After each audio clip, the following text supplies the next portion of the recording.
Hi everyone, my name is Phoenix, and behind me is the Marion 80 building. In there we have private studios that students can have access to 24/7, as long as they're an art major or minor.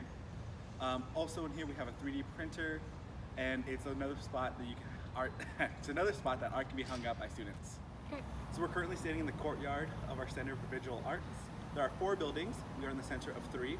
Behind me is the Snyder Museum of Art. It's the largest art gathering of its kind between Sacramento and Eugene, up the I-5, as well as it's free to faculty, students, and the public.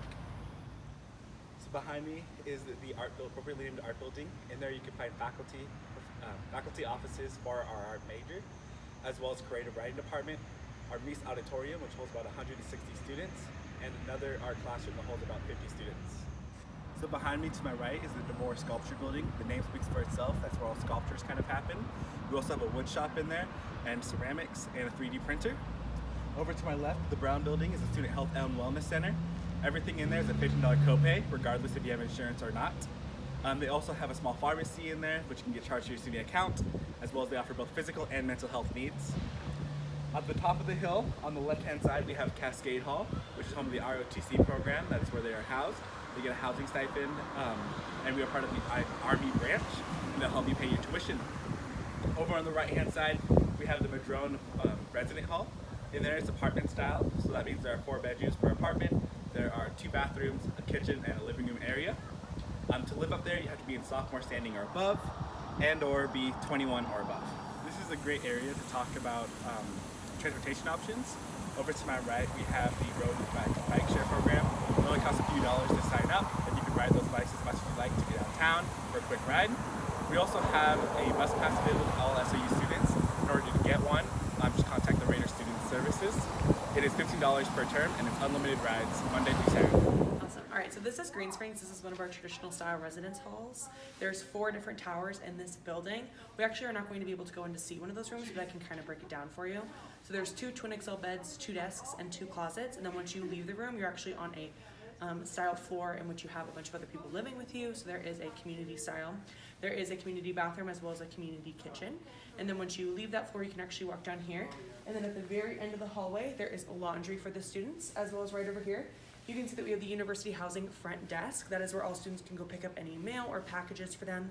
If it's smaller mail, you can actually pick it up in any of those little silver boxes right over there. Those are individual mailboxes for all the students living here on campus.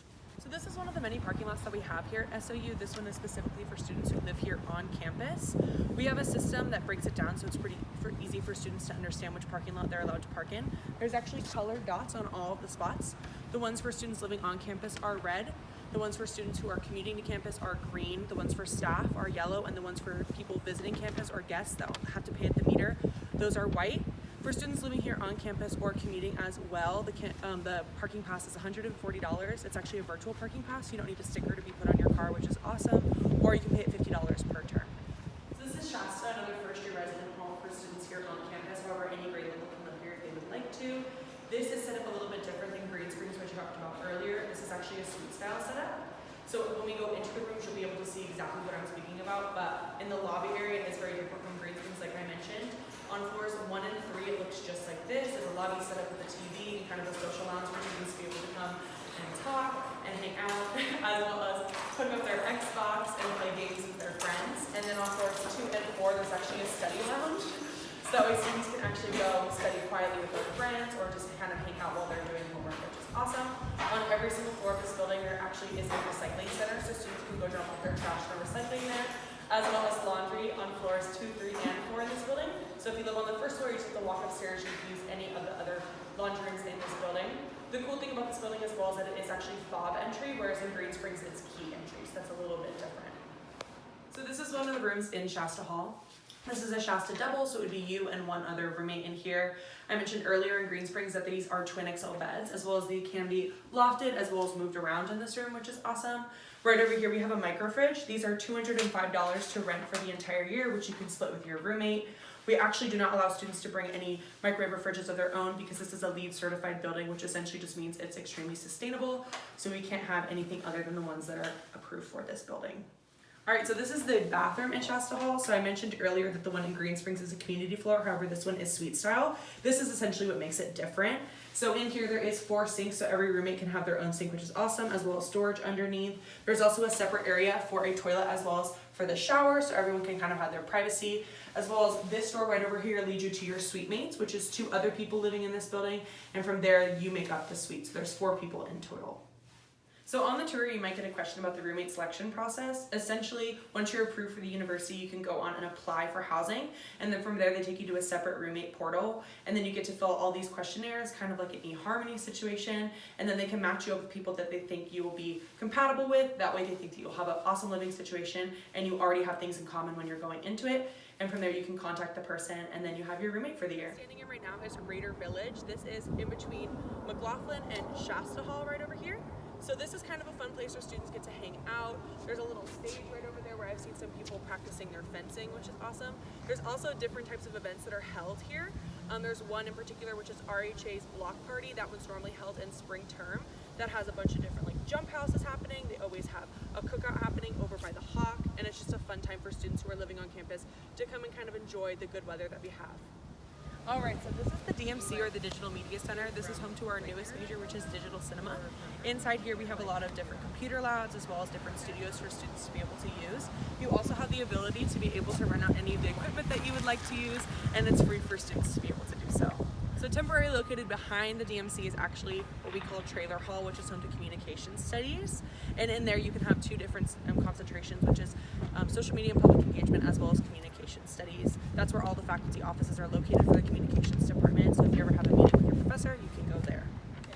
Hi, I'm Selena. Behind me is the Lithia Motors Pavilion.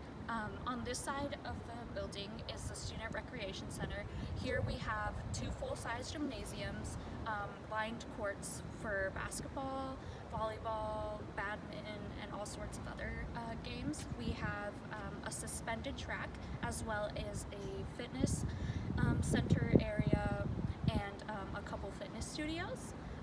This is also home to the outdoor program, where you can rent gear to go camping, and as well as they have student-led trips throughout the year, which you can sign up and go on. There's also a Raider Wilderness experience for new and incoming students that come in and want to get to know their peers and the wilderness around us.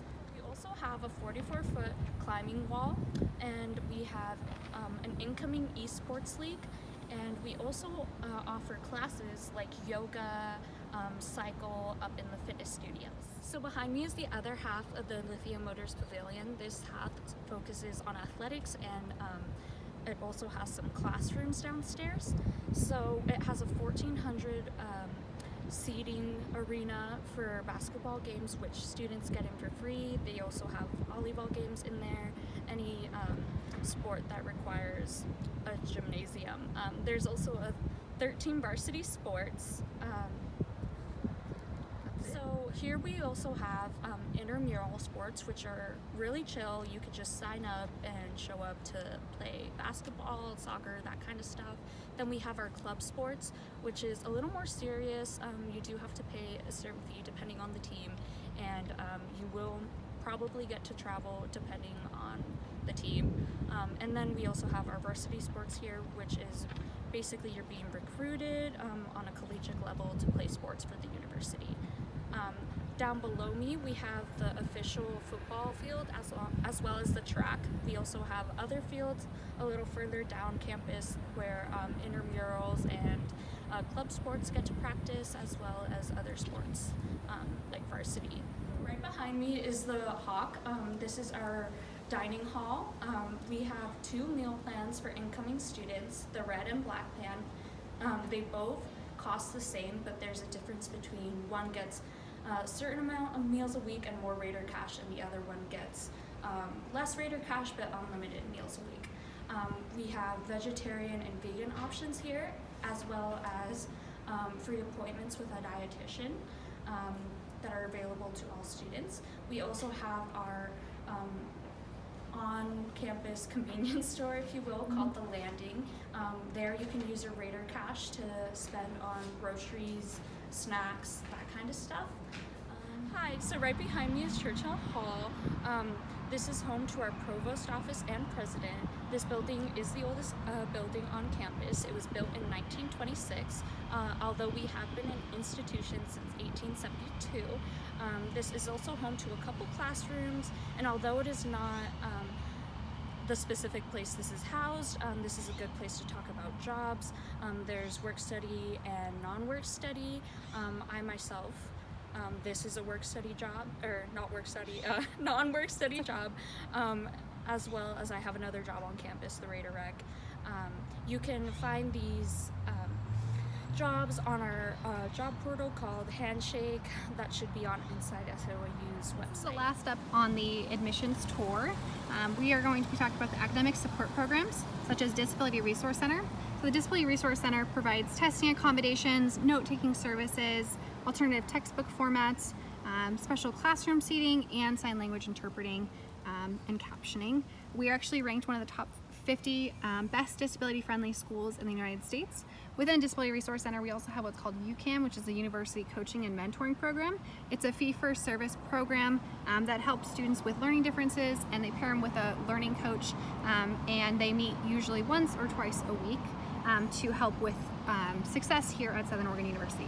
We also have a program, Success at Southern, or TRIO.